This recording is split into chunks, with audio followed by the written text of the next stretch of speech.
क्या आप एक सक्सेसफुल ट्रेडर बनना चाहते हैं ताकि आप week after week, month after month profitable trading कर सकें? क्या मेंटल डिसिप्लिन को समझकर एक systematic, step by step attitude develop करना चाहते हैं? क्या आप अपने ट्रेडिंग बिहेवियर को कंट्रोल करना सीखना चाहते हैं? तो आइए सुनते हैं मार्क डगलस द्वारा लिखित ट्रेडिंग सेक्टर की एक classical book, the discipline trader. The discipline trader book के लेखक मार्क डगलस से चैप्टर 12 में हम सीखेंगे कि हम जो भी गोल्स बनाते हैं उन्हें पूरा करने के पीछे कौन से डायनेमिक्स काम करते हैं। चैप्टर 12, गोल्स अचीवमेंट के डायनामिक्स। हम किस हद तक अपनी आवश्यकताओं को पूरा करते हैं और किसी भी लेवल की सेटिस्फैक्शन के साथ अपने गोल्स को पूरा करते हैं। सबसे पहले यह हमारी ज़रूरतों को पहचानने और हमारे गोल्स को तैयार करने में सक्षम होने का एक कार्य है। यह उतना सरल नहीं है जितना लगता है। हमारी क्यूरियोसिटी की स्वाभाविक भावना और हमारे अट्रैक्शंस बहुत पावरफुल इनर फोर्सेज है जो नीड की स्थिति पैदा करती है या नीड्स को पूरा होने पर हमें फिजिकल एनवायरनमेंट के साथ अनबैलेंस की स्थिति में डाल देती है। जब हम एनवायरनमेंट में कुछ एक्टिविटीज, लोगों या वस्तुओं के प्रति इन अट्रैक्शंस को महसूस करते हैं तो बिलीफ्स, एसोसिएशंस या मेमोरीज के रूप में अन्य इनर फोर्सेज के कारण पॉसिबिलिटी की कल्पना करना या कोई प्लानिंग बनाना अक्सर मुश्किल होता है, जो ऑब्स्टेकल्स के रूप में कार्य करते हैं। हमें जिस चीज की आवश्यकता है या जिसके प्रति हम बहुत अट्रैक्ट महसूस करते हैं और इन अन्य इनर फोर्सेज के बीच रिलेशन और पॉसिबल कन्फ्लिक्ट्स को समझने की जरूरत है। हम किस हद तक अपनी आवश्यकताओं को पूरा करते हैं और किसी भी लेवल की सेटिस्फैक्शन के साथ अपने गोल्स को हासिल कर सकते हैं। दूसरा, यह उस डिग्री पर निर्भर करता है कि हम किस हद तक उन बाहरी एनवायरमेंटल फोर्सेज के नेचर को समझते हैं जिनके साथ हमें अपनी आवश्यकताओं को पूरा करने और अपने गोल्स को अचीव करने के लिए इंटरेक्ट करनी होती है। तीसरा, यह स्किल के प्रदर्शन का एक कार्य है जिसे हमने एनवायरनमेंट के साथ इंटरेक्ट करने के लिए डेवलप किया है। और चौथा, उन स्किल्स को एग्जीक्यूट करने की हमारी एबिलिटी का एक कार्य है। हम जो चाहते थे, एक्सपेक्ट करते थे या नीड थी और जो हमें मिला, उसके बीच कोई भी अंतर केवल इस बात का इंडिकेशन है कि हमने वह नहीं सीखा है जो हमें जानना आवश्यक था, या यह सबूत है कि हमें जो करने की जरूरत है उसे करने के लिए हमारे पास वह उपयुक्त स्किल नहीं है। पहली कैटेगरी में एक फैक्टर के रूप में शामिल किया गया है जहां हमने वह नहीं सीखा है जो हमें जानना आवश्यक था।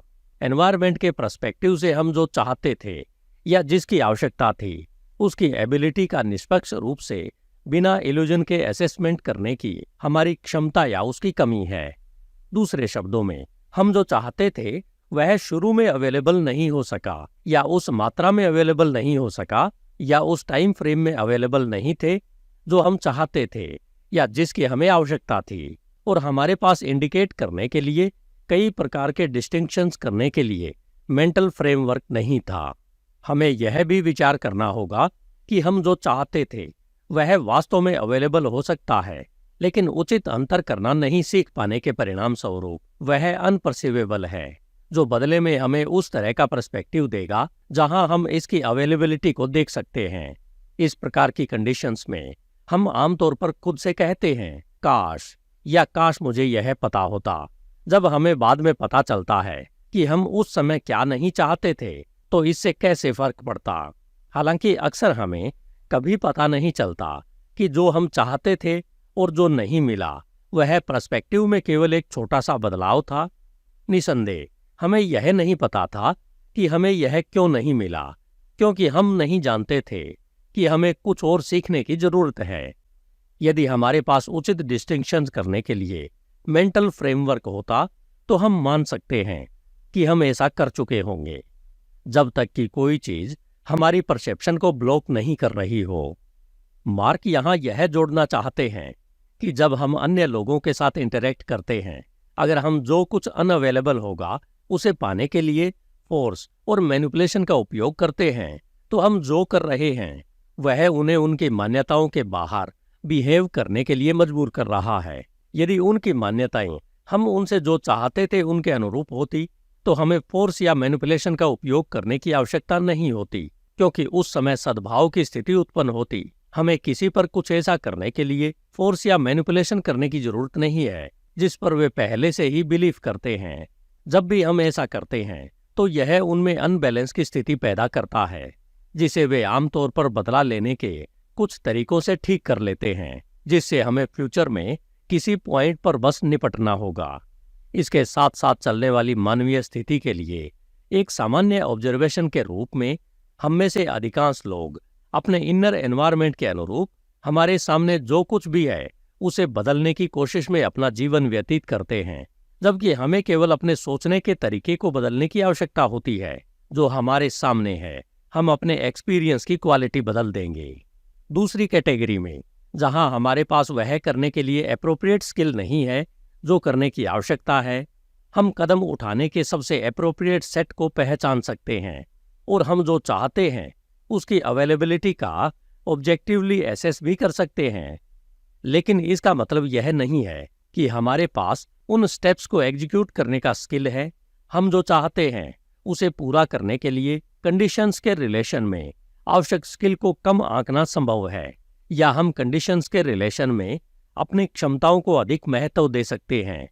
इसके अलावा भले ही हमने उचित स्किल सीख लिया हो, ऐसे कई बिलीफ या भय हो सकते हैं जो ऑब्स्टेकल्स या लिमिटेड फोर्सेस के रूप में कार्य करते हैं, जो हमें उन स्टेप्स को ठीक से एग्जीक्यूट करने से रोकेंगे जो हम पूरा करना चाहते हैं। ये बिलीफ या भय कुछ ऐसे हो सकते हैं जिनके बारे में हमें अवेयरनेस हो, या वे पूरी तरह से सबकॉन्शियस हो सकते हैं। मार्क सबकॉन्शियस को किसी भी ऐसे एक्सपीरियंस के रूप में डिफाइन कर रहे हैं जिस तक हमारी कॉन्शियस थॉट प्रोसेस के साथ हमारी तत्काल पहुंच नहीं होती है। एग्जाम्पल के लिए, कोई व्यक्ति पानी में जाने से डर सकता है, डर के प्रति सचेत हो सकता है, लेकिन उसे पानी से जुड़े किसी दर्दनाक एक्सपीरियंस की थोड़ी सी भी याद नहीं है जिससे यह पता चल सके कि वह खुद को उस तरह से व्यक्त क्यों नहीं कर सकता है। यहाँ पर एक बहुत ही इंपॉर्टेंट डिस्टिंक्शन है, यानी अंतर है, जिसे आपको रिकलेक्शन और मेमोरीज के बीच समझने की आवश्यकता है। हम एनवायरनमेंट में जो एक्सपीरियंस करते हैं वह मेमोरी बन जाता है। उस मेमोरी को अपनी कॉन्शियस थॉट प्रोसेस में लाने की हमारी क्षमता रिकलेक्शन है। कुछ मेमोरीज को याद करना आसान होता है क्योंकि जहां भी मेमोरी स्टोर होती है वहां तक पहुंचने के रास्तों का बहुत उपयोग किया जाता है। दूसरे शब्दों में, हम यह याद रखते हैं कि कुछ मेमोरीज को कैसे याद रखा जाए। हालांकि ऐसे अन्य कई एक्सपीरियंसेस भी हैं जो सबकॉन्शियस बन जाते हैं।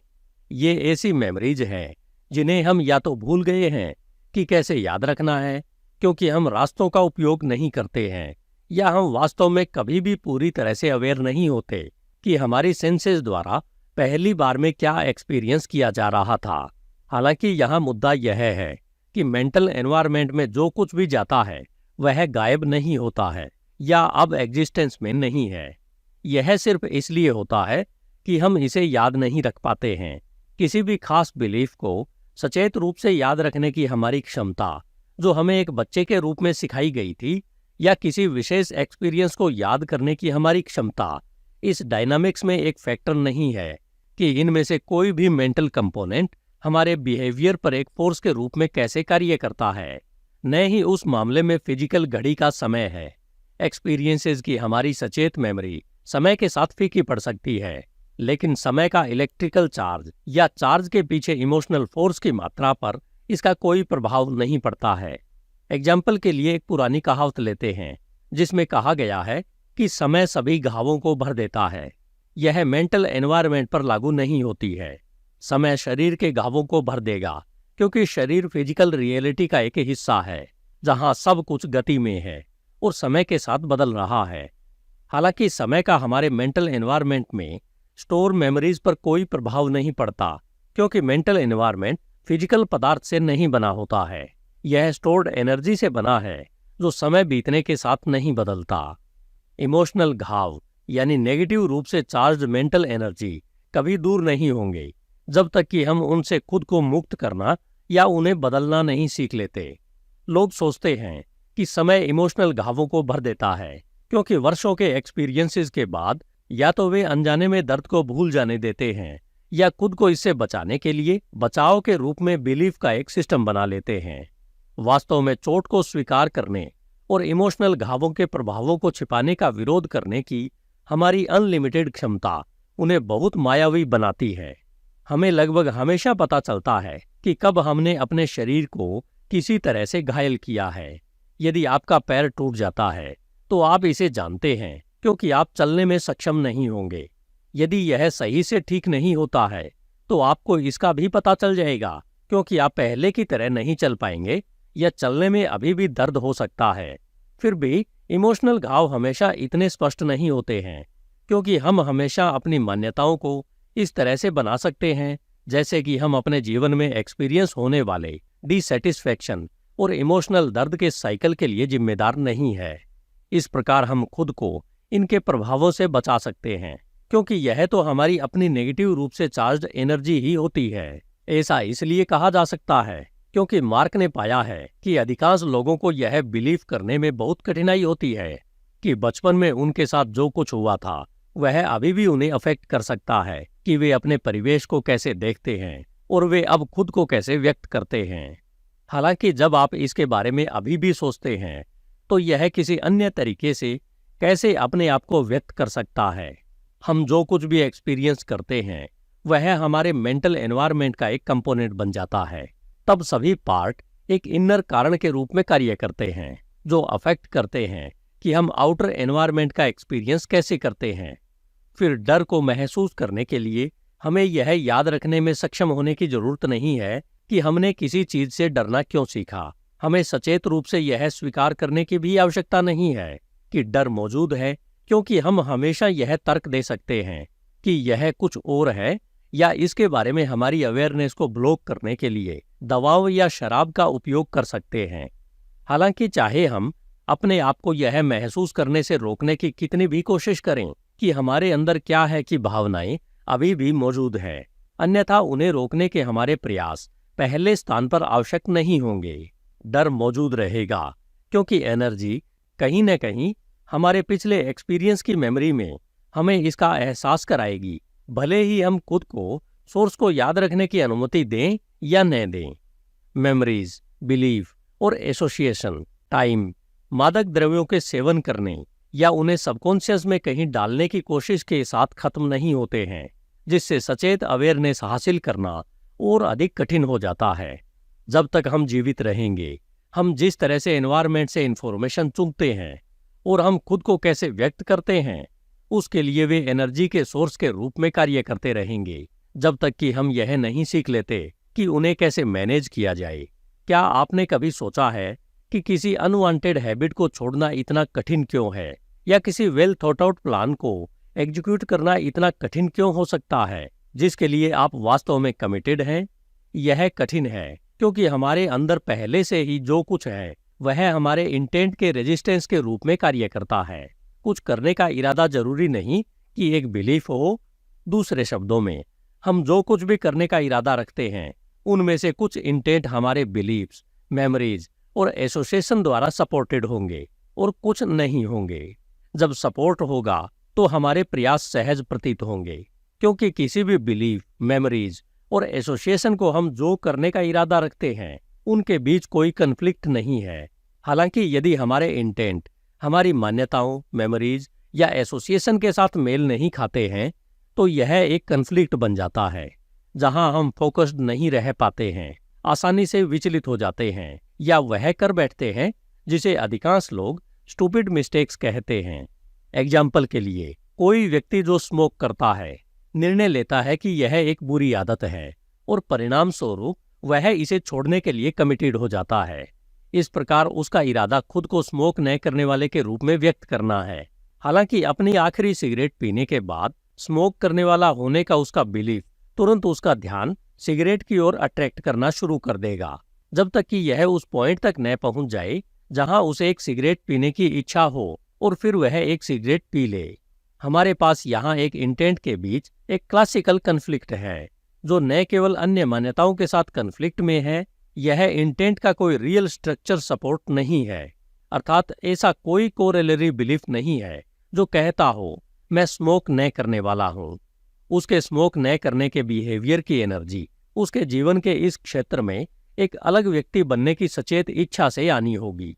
हालांकि उसकी इच्छा उस बिलीफ की सारी एनर्जी को तुरंत नकार नहीं देती है जो उसने वर्षों से स्मोक करने के दौरान बनाई है। इन मान्यताओं में उसके सचेत ध्यान, जैसे एनवायरनमेंट में सिगरेट देखना और सिगरेट के बारे में सोचना, और उसके बिहेवियर यानी एक सिगरेट उठाना और उसे पीना पर कार्य करने के लिए बहुत अधिक एनर्जी लगानी होगी। हम जो करना चाहते हैं उसके लिए हमारे पास इनर सपोर्ट यानी बिलीफ, मेमोरीज और एसोसिएशन आदि के होते हुए भी अन्य परस्पर विरोधी मान्यताओं के कारण अभी भी हमें अपनी योजनाओं को पूरा करने में कठिनाई हो रही है। वह बिहेवियर जो स्टूपिड मिस्टेक्स की कैटेगरी में आता है अक्सर सबकॉन्शियस या भूले हुए बिलीफ का रिजल्ट होता है जो हमारे इरादों के साथ सीधे कन्फ्लिक्ट में होते हैं। इसे स्पष्ट करने के लिए ट्रेडिंग एक परफेक्ट एग्जाम्पल है। बहुत से लोग खुद को ट्रेडर के रूप में व्यक्त करने के लिए अपना बहुत सारा समय, एनर्जी और फाइनेंशियल रिसोर्सेज लगाते हैं। वे ट्रेड के बारे में बहुत कुछ सीखते हैं, यहाँ तक कि वे मार्केट के बारे में जो कुछ भी जानते हैं उसके लिए उनके साथियों द्वारा उनका बहुत सम्मान किया जाता है। लेकिन फिर भी वे अपने ट्रेड को ठीक से या जिस तरह से उन्होंने योजना बनाई थी एग्जीक्यूट नहीं कर पाते हैं। ऐसे ट्रेडर हैं जो दिन ब दिन लगातार पैसा कमा सकते हैं जब तक कि वे एक निश्चित बाउंड्री लेवल तक नहीं पहुंच जाते और फिर तुरंत एक या दो ट्रेडों में अपना सारा प्रॉफिट मार्केट में खो देते हैं। जिस तरह से वे अपना पैसा खो देते हैं वह पैसा बनाते समय उनकी ट्रेडिंग स्टाइल से पूरी तरह इनकंसिस्टेंट है। जब वे सफिशिएंट अमाउंट ऑफ मनी खो देते हैं तो वे उसी तरह वापस चले जाते हैं जैसे वे सामान्य रूप से ट्रेड करते हैं और प्रोसेस फिर से शुरू करते हैं। इस तरह का बिहेवियर कोई दुर्घटना नहीं है, ऐसा किसी कारण से होता है। इनमें से प्रत्येक स्थिति में इन ट्रेडर्स ने सक्सेस होने के लिए निश्चित रूप से इफेक्टिव वर्केबल स्ट्रेटेजी डेवलप की थी। एक ट्रेडर के रूप में उनके एक्सप्रेशन का सपोर्ट करने के लिए उनके पास निश्चित रूप से कुछ हाईली स्ट्रक्चर्ड बिलीफ थे। हालांकि उन्होंने जो नहीं किया है वह कई अन्य बिलीफ्स, कॉन्शियस और सबकॉन्शियस दोनों की पहचान करना और उन्हें हटाना है, जो एक ट्रेडर के रूप में ट्रेड करने या पैसा बनाने के प्रयास के साथ सीधे कॉन्फ्लिक्ट में है। एग्जाम्पल के लिए, किसी भी धार्मिक पालन पोषण से संबंधित कई बिलीफ्स हैं जो अटकलों की पूरी कंसेप्ट के साथ सीधे कॉन्फ्लिक्ट में है, जो बिना किसी सर्विस के अन्य ट्रेडर से पैसा छीनने के अलावा ट्रेड और क्या है। इस प्रकार की एक्टिविटी अधिकांश धार्मिक शिक्षाओं के अनुरूप नहीं है।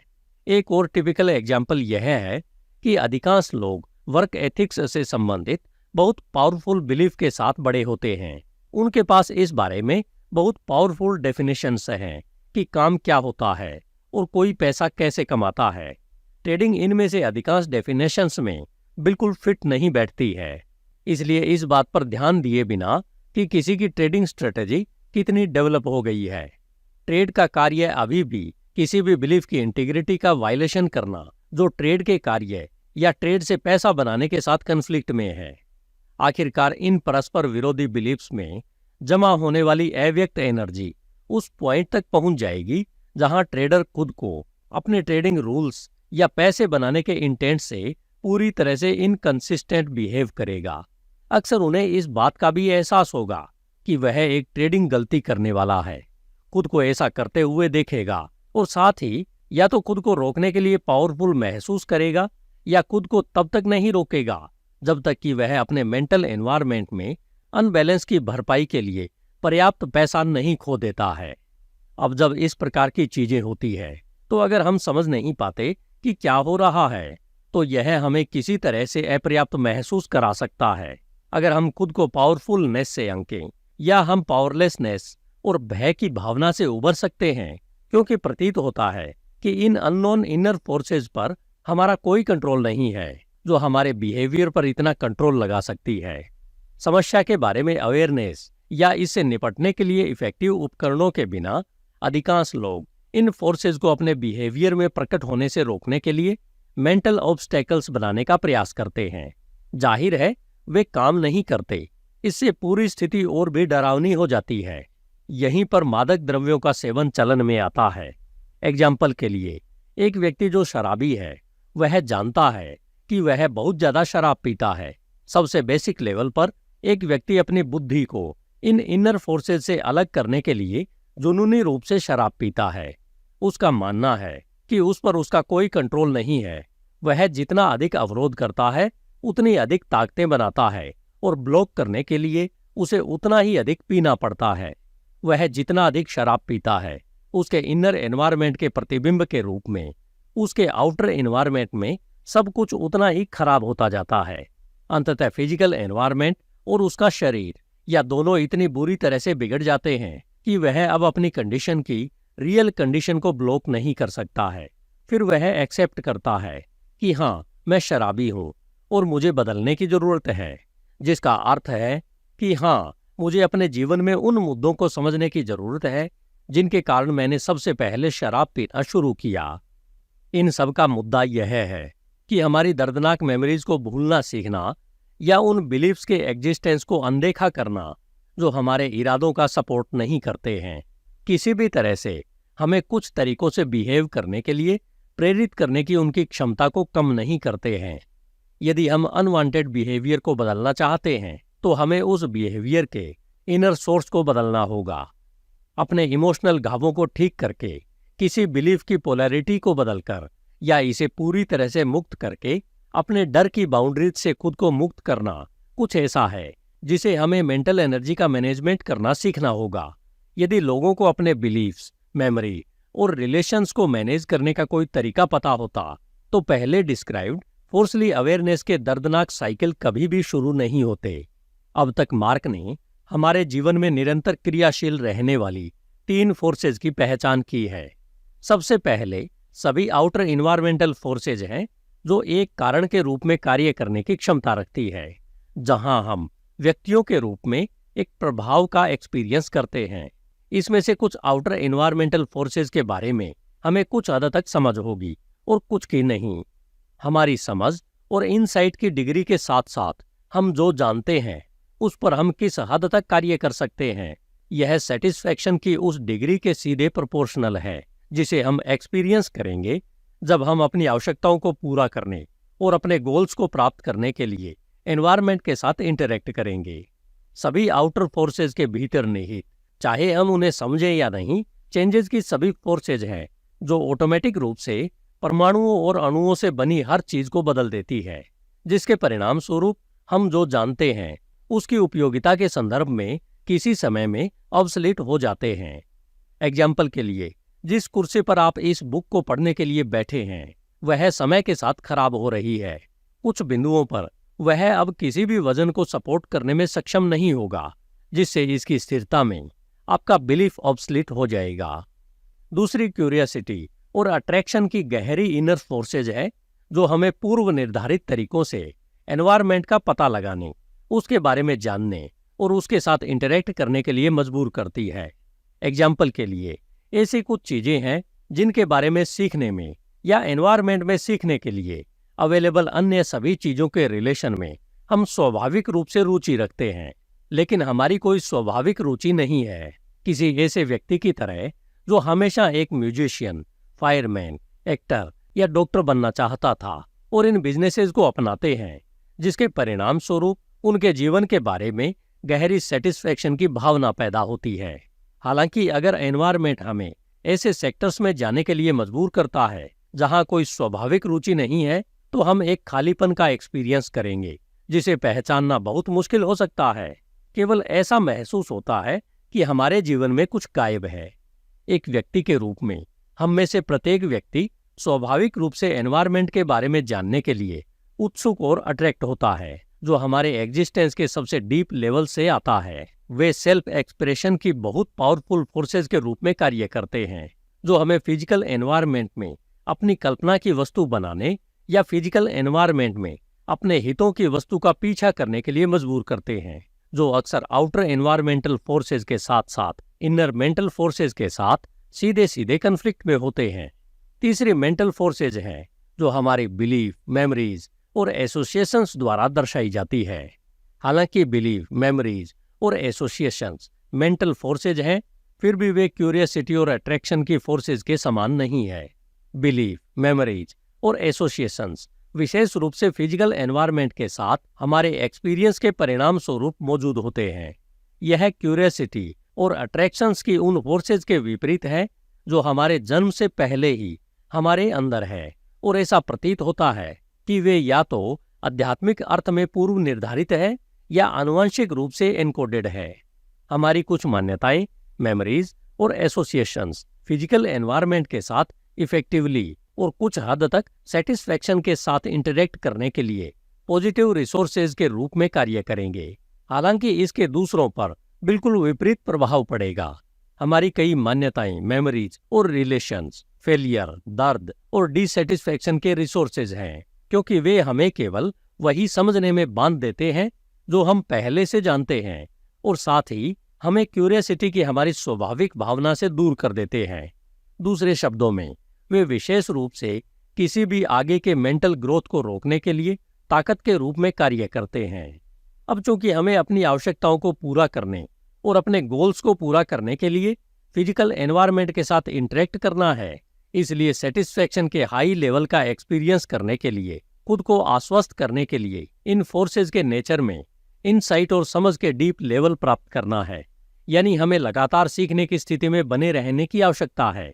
एकमात्र चीज जो वास्तव में हमें इन आउटर फोर्सेज के नेचर के बारे में जानने से रोकती है, वह है बिलीफ्स, मेमोरीज और एसोसिएशन के रूप में मेंटल फोर्सेज हैं जो बनती हैं और परिणाम स्वरूप क्यूरियोसिटी की हमारी न्यूट्रल सेंस को ब्लॉक करती है।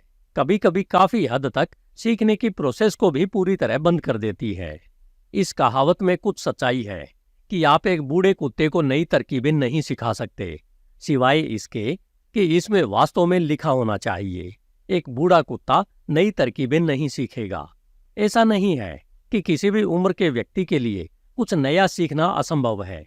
मुद्दा क्षमता का नहीं है, यह अधिक विरोध और इनकार का मामला है।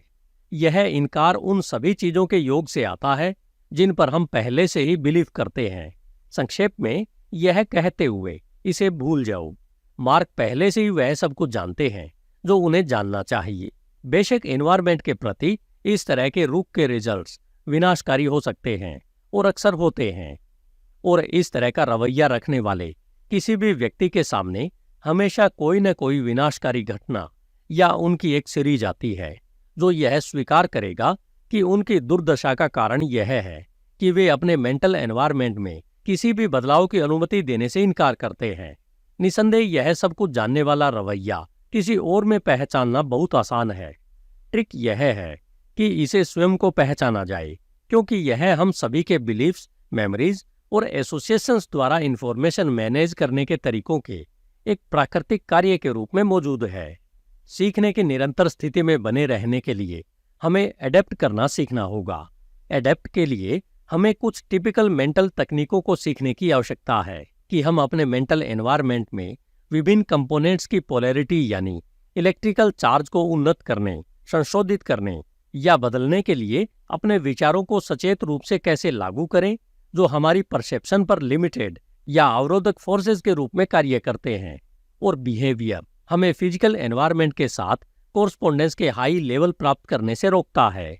सचेत रूप से एडेप्ट करने, हम खुद को यह सीखने के लिए अवेलेबल करा रहे हैं कि हम अपनी आवश्यकताओं को कैसे पूरा करें और अपने गोल्स को और अधिक संतोषजनक तरीकों से कैसे प्राप्त करें।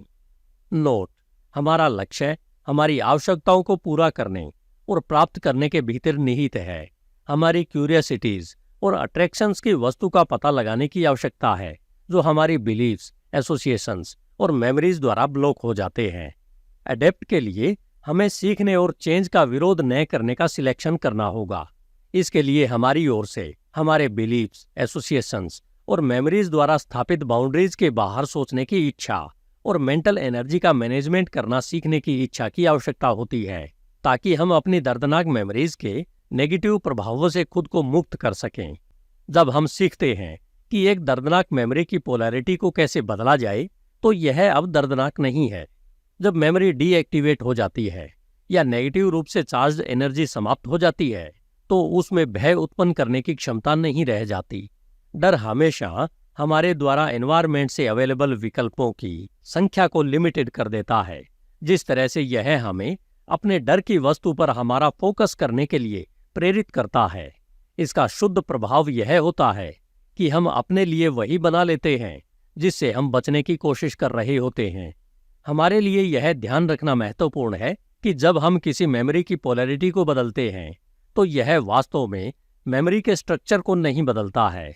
दूसरे शब्दों में, हम एक्सपीरियंस को नहीं भूलते हैं। इसलिए हम फिजिकल एनवायरनमेंट के नेचर के बारे में जो कुछ भी जानते हैं उसके प्रदर्शन के हिस्से के रूप में हम अभी भी इसका उपयोग कर सकते हैं। जब हम किसी मेमोरी की एनर्जी की क्वालिटी को नेगेटिव से पॉजिटिव में बदलते हैं तो हम भय उत्पन्न करने की मेमोरी की क्षमता को नकार देते हैं, जिससे हमें उसी क्षण एनवायरनमेंट से अवेलेबल एक्सपीरियंस के लिए अन्य सभी ऑप्शंस को समझने की अनुमति मिलती है। इसकी अधिक संभावना है कि चेंज की यह इच्छा डिप्रेशंस के अलावा कहीं और से आएगी। विचार यह सीखना है कि कॉन्फिडेंस के डिप्रेशन के लेवल तक बिगड़ने से पहले हमें जो जानने की जरूरत है उसे कैसे पहचानें। ऐसा करने के लिए आवश्यक है कि हम अपने मेंटल सिस्टम में 3 बहुत ही फंडामेंटल परसेप्शन को शामिल करें जो हमें एनवायरनमेंट के साथ हेल्दी रिलेशन बनाए रखने में मदद करेगी और उस इच्छा के पीछे की एनर्जी उत्पन्न करेगी जिसे हमें ऐसी प्रोसेस शुरू करने की आवश्यकता होगी जिसके बाद बेनिफिट्स का एक्सपीरियंस होगा जो हमारी इच्छा के पीछे प्रेरक फोर्स के रूप में कार्य करें।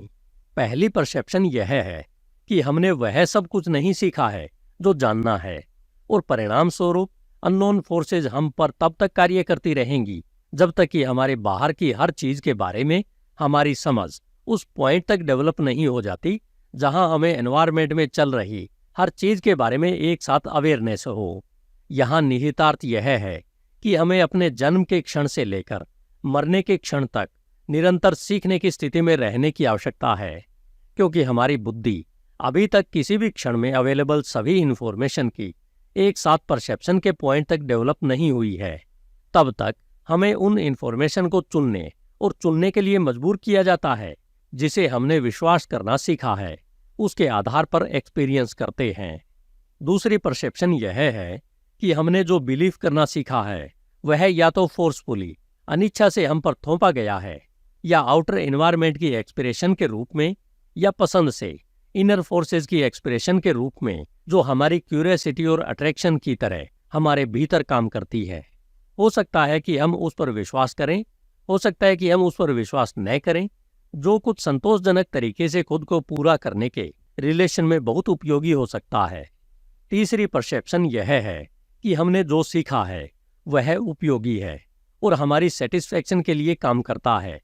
बदलते इन्वायरमेंटल कंडीशन के कारण अभी भी चेंज के अधीन है। दूसरे शब्दों में, हमें अपने जीवन में अधिक सेटिस्फैक्शन और खुशी का एक्सपीरियंस करने के लिए जो जानने की आवश्यकता हो सकती है उसे अक्सर आंशिक रूप से बदलना होगा, या जो हमने पहले ही सीखा है उसे पूरी तरह से अमान्य करना होगा। जो कुछ हम पहले ही सीख चुके हैं उसे बदलने से इनकार करना वस्तुतः यह कहने के समान है कि हम पहले से ही वह सब कुछ जानते हैं जो जानना है और हमें आगे कुछ भी सीखने की आवश्यकता नहीं है। बेशक हम आसानी से जान सकते हैं कि क्या हमें अडेप्ट करने की आवश्यकता नहीं है, क्योंकि हम सेटिस्फैक्शन की सतत स्थिति में रहेंगे। एनवायरनमेंट के साथ हमारी इंटरेक्ट से सेटिस्फैक्शन की भावना से कम कुछ भी इस बात का इंडिकेशन है कि हमें कुछ सीखने की जरूरत है। Perfection of the moment.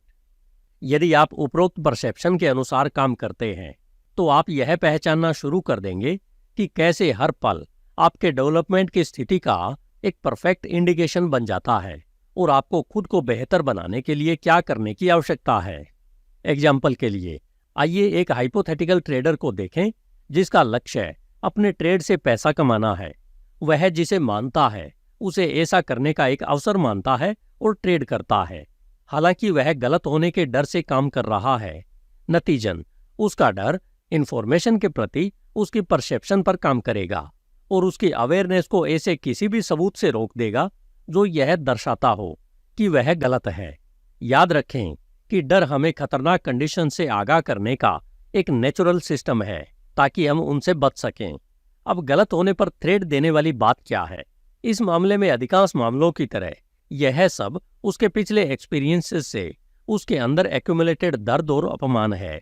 यदि मार्केट या उस मामले में कोई और उसे ऐसी कोई इन्फॉर्मेशन प्रस्तुत करता है जो उसकी इच्छा के विपरीत है, तो उसका डर उसे कंसेप्चुअली खराब करने का कारण बनेगा, या वह ऐसी इन्फॉर्मेशन देने वाले व्यक्ति पर गुस्से से चिल्लाएगा, मुझे वह मत बताओ, ताकि वह अपने पास्ट के पहले से ही अपने अंदर मौजूद दर्द को महसूस करने से बच सके। वास्तव में उसका डर उसके लिए वही एक्सपीरियंस पैदा करेगा जिससे वह बचने की कोशिश कर रहा है, क्योंकि वह ऐसी इन्फॉर्मेशन से बच रहा है जो यह बताएगी कि वह जो चाहता है या अपेक्षा करता है उसके रिलेशन में मार्केट क्या पेशकश कर रहा है।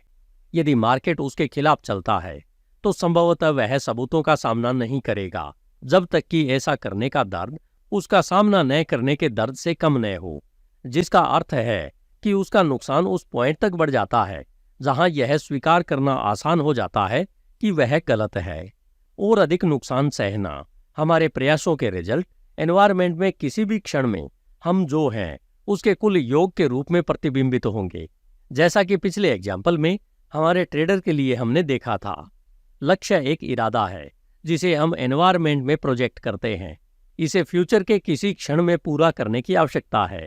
आवश्यकता किसी कमी की पहचान से उत्पन्न होती है। आवश्यकता को पहचानने से हमारा ध्यान ऑटोमेटिक रूप से उस आवश्यकता को पूरा करने के तरीकों के लिए एनवायरनमेंट को स्कैन करने पर केंद्रित हो जाता है। एनवायरनमेंट के रिलेशन में जो इन्फॉर्मेशन हम एक्सपीरियंस करते हैं वह उन डिस्टिंक्शंस की संख्या पर निर्भर करेगी जिन्हें हम किसी भी ऐसी इन्फॉर्मेशन को छोड़कर कर सकते हैं जो किसी भी डर से ब्लॉक हो जाती है जिसके कारण हम काम करते हैं। आवश्यकता को पूरा करने के लिए हम खुद को कैसे अभिव्यक्त करते हैं, यह नंबर 1 हमारी परसेप्शन, नंबर 2 उन परसेप्शंस के परिणाम स्वरूप हम जो कदम चुनते हैं, और नंबर 3 हमने जो स्किल डेवलप किए हैं उनमें किसी भी परस्पर विरोधी बिलीव्स, मेमोरीज और एसोसिएशन प्रत्येक क्षण जब हम एनवायरनमेंट के साथ इंटरेक्ट करते हैं इस बात का एक परफेक्ट इंडिकेशन बनाते हैं कि हम क्या जानते हैं और हम जो जानते हैं उस पर हम कितनी अच्छी तरह कार्य कर सकते हैं। जब हम अपने जीवन में प्रत्येक क्षण की पूर्णता को स्वीकार करने या स्वीकार करने से इनकार करते हैं तो हम खुद को उस इन्फॉर्मेशन तक पहुंच से वंचित कर देते हैं जिसकी हमें खुद को एक्सपेंड करने के लिए आवश्यकता होती है। कोई भी स्किल जिसे हमें खुद को अधिक इफेक्टिवली ढंग से व्यक्त करने के लिए सीखने की आवश्यकता है वह एक सच्चा स्टार्टिंग पॉइंट है। उस सच्चे स्टार्टिंग पॉइंट को खोजने के लिए प्रत्येक रिजल्ट को हम जो है उसके कुल योग के प्रतिबिंब के रूप में हमारी स्वीकृति की आवश्यकता होती है, ताकि हम पहले यह पहचान सकें कि उसे किस स्किल को सीखने की आवश्यकता है और हम इसे सीखने के कार्य को कैसे कर सकते हैं। इस सच्चे स्टार्टिंग पॉइंट के बिना हम इल्यूजन के आधार पर काम करेंगे। इल्यूजन इस परसेप्शन से उत्पन्न होता है कि हम जितना जानते हैं उससे अधिक जानते हैं और जितना कर सकते हैं उससे अधिक कर रहे हैं। हम गलती से यह मान लेते हैं कि एनवायरनमेंट उसके बारे में या हमारे बारे में हमारी परसेप्शन से मेल खाता है और फिर हम इसके विपरीत किसी भी इंफॉर्मेशन को एक्टिवली रोक देते हैं। प्रत्येक क्षण को इस बात का सटीक इंडिकेशन मानने के बीच इल्यूजन है कि हम कौन हैं, ताकि हम पहचान सकें कि आगे बढ़ने के लिए हमें क्या सीखने की जरूरत है, और यह मानना कि हम जैसे हैं वैसे ही परिपूर्ण हैं। ऐसी स्थिति में हमें कुछ भी सीखने की जरूरत नहीं है। निश्चित रूप से अगर हम में से कोई भी ज्ञान और क्षमताओं की सही स्थितियों में होता तो हमें कभी भी किसी भी चीज के बारे में शिकायत करने या बहाने बनाने की आवश्यकता नहीं होती कि चीजें हमारी योजना के अनुसार क्यों नहीं हो रही है। प्रत्येक होना चाहिए, हो सकता है, होगा, या यदि केवल इल्यूजन की डिग्री का इंडिकेशन है जिसमें हम खुद को शामिल कर रहे हैं। यदि हम कर सकते थे तो हमने किया होता, जिसका अर्थ है कि प्रत्येक क्षण में हम सभी कंपोनेंट्स, कॉन्शियस और सबकॉन्शियस दोनों को ध्यान में रखते हुए अपना सर्वश्रेष्ठ कर रहे हैं, जो कि हम जो एक्सपीरियंस करते हैं उसे अफेक्ट करते हैं। इस पूर्णता को स्वीकार करने से हमें हमेशा यह इंडिकेट करने के लिए अपना रियल स्टार्टिंग पॉइंट मिलेगा कि हमें क्या सीखने की जरूरत है, ताकि हम कंडीशंस को अलग तरह से समझ सकें या अलग तरह से रिएक्शन करने के लिए हमें किन रिसोर्सेज को डेवलप करने की आवश्यकता है। यदि हमारा हाइपोथेटिकल ट्रेडर एक इफेक्टिव और लगातार सक्सेस ट्रेडर के रूप में डेवलप होना चाहता है तो उसे कुछ सेल्फ इंप्रूवमेंट करने की आवश्यकता होगी। उसे यह समझने की आवश्यकता होगी कि मार्केट हमेशा सही होता है, और यदि वह अपने बिहेवियर पर एक पावरफुल मेंटल स्ट्रक्चर नहीं थोपता है तो वह उस टाइटनेस से लाभ उठा सकता है। उसे गलत होने के डर से खुद को मुक्त करने की आवश्यकता है, ताकि वह ऑब्जेक्टिव नजरिए से मार्केट के बिहेवियर का निरीक्षण कर सके। अन्यथा गलत होने का उसका डर उसे गलत बनाने पर प्रभाव डालेगा। उसे अपने बिहेवियर को डायरेक्ट करने और उन रूल्स का पालन करने का तरीका सीखने के लिए कुछ निश्चित ट्रेडिंग रूल्स बनाने की आवश्यकता होगी। यदि वह ट्रेडिंग रूल्स के एक निश्चित सेट से बाहर काम कर रहा होता तो वह कभी भी इतना घाटा नहीं होने देता कि उसका दर्द उसे ट्रेड से बाहर कर दे। हालांकि अगर वह अपने नुकसान के लिए मार्केट को दोष देकर या खुद को यह समझाने की कोशिश करके अपने डेवलपमेंट की प्रेजेंट कंडीशन को स्वीकार करने से इनकार करता है कि जो कुछ भी उसने किया उसके लिए वह जिम्मेदार नहीं था, तो वह खुद को इल्यूजन में डाल रहा होगा। वह इस बात से इनकार कर रहा होगा कि वह कौन है और वास्तव में वह जो बनना चाहता है वह बनने के लिए आवश्यक इन्फॉर्मेशन से खुद को दूर कर रहा होगा। हमें अपने बारे में सच्चाई का सामना करने के लिए तैयार रहना होगा ताकि हम अपने बाहर की सच्चाई का सामना कर सकें। हम जितना कम इल्यूजन में फंसेंगे उतना ही आउटर एनवायरनमेंट के बारे में हमारी परसेप्शन रियल कंडीशंस को रिफ्लेक्ट करेंगी, क्योंकि हम इतनी अधिक अवेलेबल इन्फॉर्मेशन को ब्लॉक नहीं करेंगे। अवेलेबल इन्फॉर्मेशन से मार्क का तात्पर्य उस इन्फॉर्मेशन से है जिसे हम समझने में सक्षम है। इसे हम जितना कम रोकेंगे उतना ही अधिक सीखेंगे। जितना अधिक हम सीखते हैं यह अनुमान लगाना उतना ही आसान हो जाता है कि किसी भी कंडीशन में आउटर एनवायरनमेंट कैसे रिएक्शन करेगा या रिएक्शन देगा। अन्यथा हम अपने आप को उस एनवायरनमेंट में महसूस नहीं करने देंगे जिसे हम अपने बारे में जानने से इनकार करते हैं। हम में से कोई भी यह स्वीकार करना पसंद नहीं करता कि हम अपनी कमजोरियों को नहीं पहचानते हैं। फिर भी उनसे आगे बढ़ने के लिए हमें बिल्कुल यही करने की जरूरत है।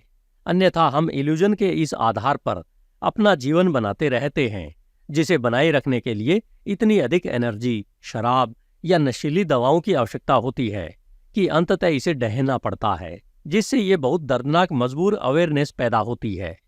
परिवेश में सच्चाई या अपने बारे में सच्चाई का सामना करना इन इल्यूजन से उत्पन्न होने वाली मजबूर अवेयरनेस से अधिक दर्दनाक नहीं है, यह और भी तात्कालिक है।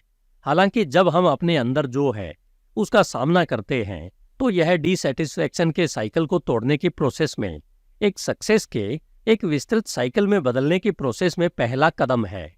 लक्ष्य प्राप्ति का इससे बेहतर तरीका क्या हो सकता है कि हम मौजूदा कंडीशंस का सामना करें, पहचानें कि हमें सबसे इफेक्टिवली ढंग से काम करने के लिए क्या सीखने की जरूरत है और फिर इसे सीखने का काम शुरू करें और इस दौरान अपने आप का एडजस्टमेंट करते रहें। सभी ट्रेडर स्वयं को वही देते हैं जिसके वे हकदार हैं। ट्रेडर ट्रेड करते हैं और जब चाहे तब उन्हें हटा देते हैं।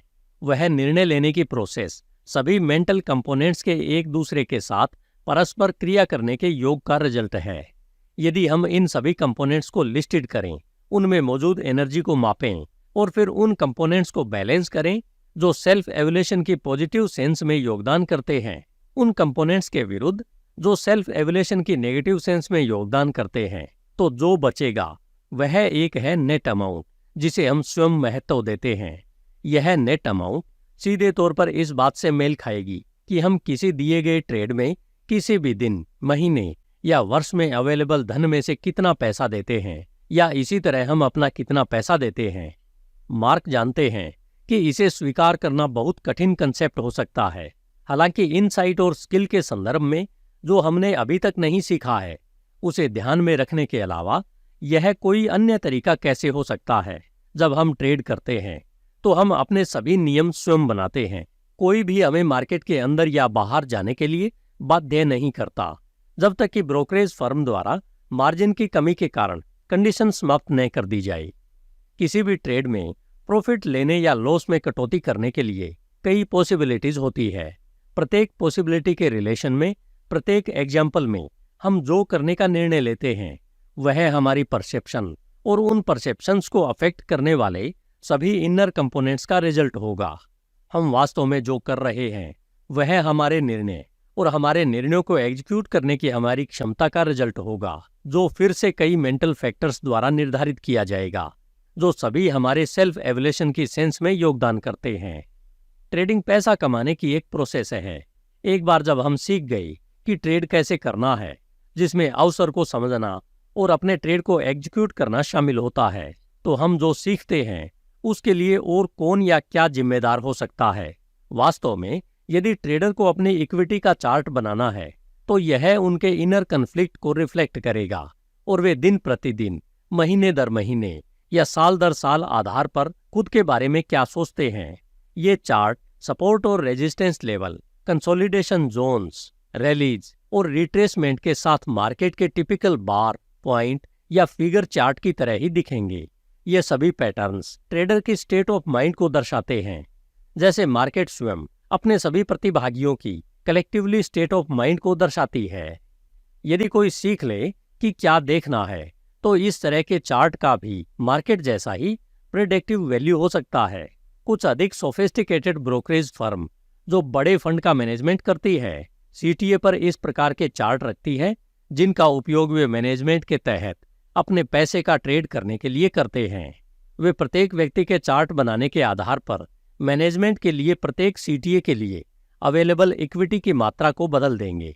दूसरे शब्दों में, एक बार जब आप कुछ हिस्ट्री बना लेते हैं तो यह निर्धारित करना बहुत मुश्किल नहीं होता है कि जब कोई व्यक्ति अपने अंदर साइकोलॉजिकल फोर्सेस के निर्माण के कारण बड़ी सक्सेस हासिल करने वाला होता है, ठीक उसी तरह जैसे मार्केट की कलेक्टिवली फोर्सेस किसी बड़ी चाल से पहले निर्माण करती है। इंडिविजुअल ट्रेडर के रूप में यदि हम खुद को मार्केट से अधिक पैसा देना चाहते हैं तो हमें सीखना होगा कि हम खुद को अधिक से अधिक कैसे महत्व दें, ताकि हमें विश्वास हो कि हम जो चाहते हैं हम उसके लायक हैं, या जो हमें मिलता है हम उसके लायक हैं। ट्रेडिंग के परिणाम स्वरूप तेजी से अनप्रेडिक्टिव प्रॉफिट जमा हो सकता है। उन प्रॉफिट्स को बनाए रखने के लिए हमें इनर सपोर्ट रखना होगा। अधिकांश समय वह सपोर्ट मौजूद नहीं होता है और वह उन सभी अमीरों से लेकर अमीरों तक की कहानियों का वर्णन करता है जिन्हें ट्रेडिंग दुनिया में बताया जा सकता है। निसंदेह स्वयं को अधिक महत्व देने की प्रोसेस में पहला कदम अपने रियल स्टार्टिंग पॉइंट को स्वीकार करना है। यानी हमें मार्केट के बारे में, अपने बारे में या दोनों के बारे में जो कुछ भी सीखने की जरूरत है, उसका रिफ्लेक्शन होने के नाते हम जो हासिल करते हैं उसकी पूरी जिम्मेदारी लेनी होगी। अंततः हम जो कुछ भी करते हैं वह हमारे सेल्फ एवल्यूशन की सेंस में योगदान देता है या उसमें कमी लाता है। इसलिए इसमें दिन प्रतिदिन या पल पल उतार चढ़ाव हो सकता है। हमारे एवल्यूशन की सेंस को बढ़ाने का सबसे अच्छा तरीका जो मार्क जानते हैं वह है खुद को डेवलपमेंट की प्रोसेस के लिए कमिटेड करना। तो अभी हमने इस चैप्टर में जाना कि हमारे गोल्स के कौन से डायनामिक्स होते हैं जो हमें जानने आवश्यक हैं। अगले एपिसोड में बुक के चैप्टर 13 में हम अपनी मेंटल एनर्जी को मैनेज करने के बारे में सीखेंगे। अगर आपको मेरा यह प्रयास पसंद आया हो तो मुझे कमेंट करके अवश्य बताएं। इसे सब्सक्राइब करें, लाइक करें व अपने कम से कम 4 दोस्तों के साथ सोशल मीडिया पर शेयर करें। धन्यवाद।